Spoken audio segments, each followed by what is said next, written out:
সজাগ জায়গায় জাগ্রত হও, ওহে আল্লাহ ভীতু মুসলিম সম্প্রদায়। আর কতকাল থাকবে তোমরা নিঃশব্দতার আস্তানায়?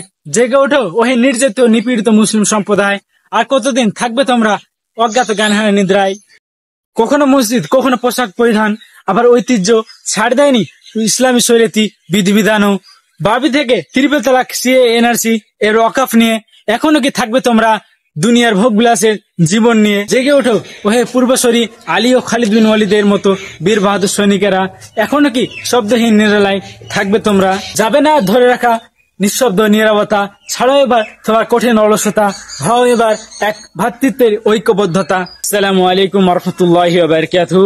আপনারা সকলে অবগত আছেন এবং ইন্টারনেট, সোশ্যাল মিডিয়া সকল প্ল্যাটফর্মে আপনারা দেখছেন যে কিছু মুসলিম ভাই সকল রাস্তা সড়কে নেমে ওয়াকফ নামক বিলের বিরোধিতা করছে। ওয়াকফ নামক বিলটিকে রিজেক্ট করতে চাইছে, বিরোধিতা করছে, প্রতিবাদ করছে, যেটি আমরা মানব না, মানছি না। তো এই ওয়াকফ এটি কি? আপনি যে জায়গাটি, যে সম্পত্তিটি সকলের কল্যাণের জন্য আপনি দান করে দিয়েছেন, ওয়াকফ করে দিয়েছেন, সকলের জন্য রেখে দিয়েছেন, সকলের কল্যাণের জন্য আপনি সেই জিনিসটি উম্মাহর জন্য দিয়ে দিয়েছেন। সেই জায়গাটি যেমন মসজিদ, ঈদগাহ, কবরস্থান, এই সমস্ত মাদ্রাসা প্রতিষ্ঠানের জায়গা হতো। হ্যাঁ, এই সমস্ত জায়গাগুলির সম্পদ সরকারি দখলে নিচ্ছে। একাত্ত আমরা বাবরি মসজিদকে হারিয়ে ফেলেছি, অথবা জ্ঞানব্যাপী আর অনেক মসজিদের প্রতি ইনকোয়ারি চলছে, মসজিদ ভেঙে মন্দির তৈরি করবে। অথবা আমরা একের পর এক মুসলিমদের ঐতিহ্য, ইসলামের ঐতিহ্য এবং ইসলামের যে স্থাপনা রয়েছে, ইসলামের যে জিনিসগুলো রয়েছে, সম্পদগুলো রয়েছে, সেগুলো আমরা হারিয়ে ফেলছি, অস্তিত্বগুলো আমরা হারিয়ে ফেলছি। এই বিলটি দ্বারা তাদের ষড়যন্ত্র, তাদের কুমন্ত্রণা, এই ষড়যন্ত্র দিয়ে তাদের মুসলিম সম্প্রদায়কে মিটিয়ে দিতে চাইছে, হিন্দুস্তান থেকে বের করে দিতে চাইছে, মুসলিম সম্প্রদায়কে, এই ইসলামকে হিন্দুস্তান থেকে সরিয়ে দিতে চাইছে তারা, তাদের কুষড়যন্ত্র। তো এই বিলের বিরোধিতা করার জন্য আমাদের ওয়াকফ সম্পদ বাঁচানোর জন্য সকল ভাইরা রাস্তা সড়কে নেমে তারা প্রতিবাদ করছে এই ওয়াকফ বিল নিয়ে।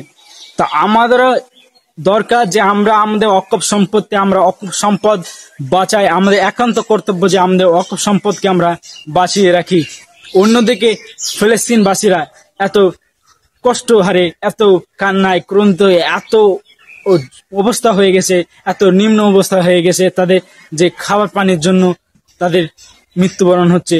তারা দিনে 6 ওয়াক্ত নামাজ পড়ে, একটা প্লাস জানাজা নামাজ নিয়ে। হ্যাঁ, এটাই সত্য।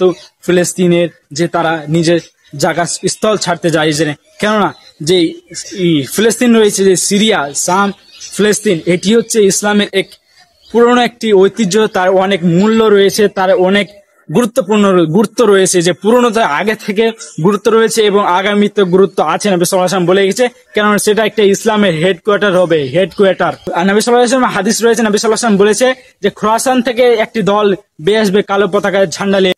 হ্যাঁ, আমি যেটা বলছিলাম যে ফিলিস্তিন, সিরিয়া, শাম, যে এটি হচ্ছে মুসলিম ইসলামের একটি ঘাঁটি, ইসলামের একটি সেন্টার।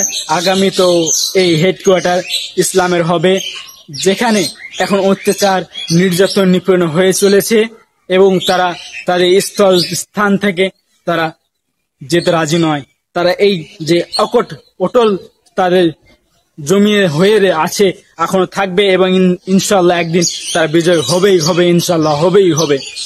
কারণ নবী সাল্লাল্লাহু আলাইহি ওয়াসাল্লাম বলে গিয়েছেন যে খোরাসান থেকে লা ইলাহা ইল্লাল্লাহু মুহাম্মাদুর রাসূলুল্লাহ এই বার্তা নিয়ে, কালেমার শাহাদাতের পতাকা নিয়ে, কালো পতাকা নিয়ে তারা একটি দল ফিলিস্তিনের দিকে আসবে এবং তারা এত ধেয়ে আসবে, তাদেরকে কেউ রুখতে কেউ পারবে না, তাদের ঠেকাতে কেউ পারবে না।